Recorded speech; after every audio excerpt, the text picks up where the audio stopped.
Monsieur Dominique Rousseau, vous avez 54 ans, une dizaine d'années, un peu plus ou un peu moins, vous nous direz, dans l'action politique. Vous êtes toujours en activité professionnelle. On peut dire que vous êtes quelqu'un qui est arrivé assez tard à la politique, dans une période où déjà à 25 ans, 26 ans, au sortir de sciences politiques, au sortir de l'ENA, on s'engage dans des carrières d'élu local.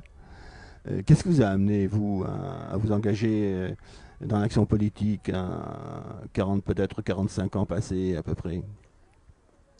Bien, mais écoutez, bon, ça fait oui un petit peu plus d'une dizaine d'années. On est à 13-15 ans. Je me suis engagé dans la vie politique.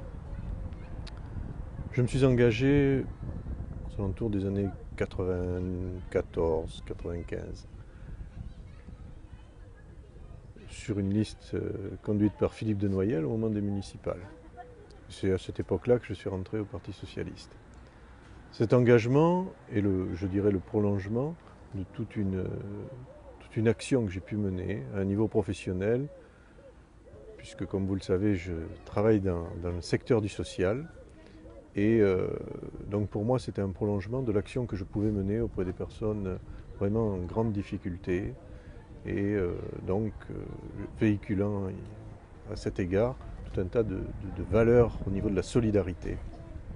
Donc il me semble que cet engagement me permet de poursuivre et de mettre en forme ces valeurs auxquelles je crois et mes convictions.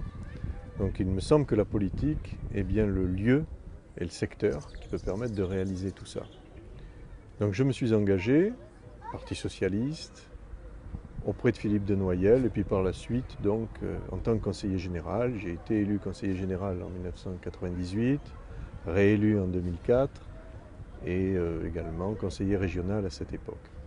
Donc j'ai pu réaliser au cours de ces mandats beaucoup d'actions très concrètes, et notamment par rapport à ces valeurs dont je parlais tout à l'heure, qui pour moi animent mon action politique et permettent de changer la vie pour reprendre un slogan de 1981, pour certaines personnes qui peuvent se retrouver en grande difficulté à un moment. Donc c'est un petit peu ça qui m'anime, et puis au-delà de ça, il peut y avoir d'autres réalisations dans d'autres secteurs, que ce soit le secteur de la culture, le secteur de l'économie, le secteur du sport, le secteur de l'emploi, la formation, de l'urbanisme. Donc si vous voulez, à partir de là, eh bien, on a envie d'aller encore un peu plus loin dans ce que l'on peut faire et dans ce en quoi on croit. Et c'est à partir de ces convictions-là que je continue et je poursuis à m'engager dans ma ville, une ville que j'aime beaucoup, qui a une identité forte et auquel j'entends contribuer pour l'amélioration du quotidien des Bergeracois. Eh bien, pardonnez-moi, je vous coupe là, mais vous n'avez pas eu parfois le sentiment d'être un petit peu décalé dans ce monde politique? Je pense des personnes qui sont entrées dans l'action politique à l'âge de 25 ans, 26 ans, 27 ans, sont en quelque sorte, si vous voulez, formatées un petit peu par le milieu, par les appareils. On dit que ce sont des gens de l'appareil, etc. Alors comment quelqu'un qui a 45 ans, 46 ans, qui entre à ce moment-là dans un parti politique avec des gens qui sont déjà en place, peut-être depuis 10 ans, 12 ans, 13 ans, comment vous avez vécu et comment vous vivez encore? Comment vous vous sentez peut-être plus proche des citoyens parce que vous n'avez pas été formaté par des appareils politiques? On vous le reproche? Comment vous sentez tout ça? Politique, c'est aussi, je dirais qu'on retrouve dans la politique un peu ce qu'on peut trouver dans tous les secteurs, que ce soit aussi à un niveau professionnel. C'est-à-dire que il y a des gens qui ont une expérience plus importante que la vôtre, d'autres qui démarrent tout de suite dans cette expérience, et d'autres qui prennent le train en route. J'ai pris le train en route.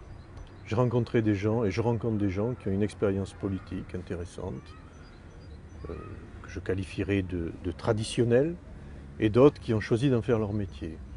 Moi, ce n'est pas mon choix, parce que ce qui m'importe, si vous voulez, c'est d'être véritablement au service des gens, et non au service de la politique.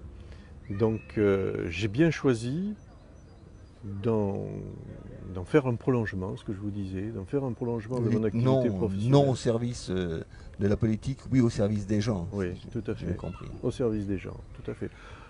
Alors, des politiques, vous en trouvez, mais je dis, il faut être réaliste. Et surtout, faire très attention quand on parle de politique. Je trouve qu'il y a des slogans à certains moments qui viennent discréditer la vie politique.